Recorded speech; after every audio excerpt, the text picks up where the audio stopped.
বাগানে চলে এসেছি। আমার শাশুড়ি ওই বেগুন গাছ, ওদিকে বেগুন গাছ, এদিকে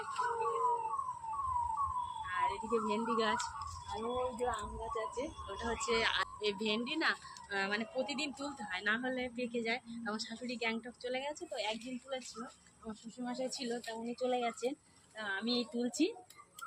এই ভেন্ডির একটা রেসিপি, ভেন্ডি হয়েছে কিন্তু তুলে দেখাচ্ছি সব পুরে।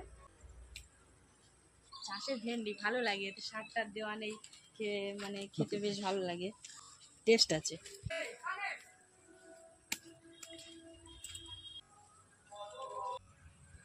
খুব কচি কচি ভেন্ডিগুলো, খুব কচি কচি। আর এই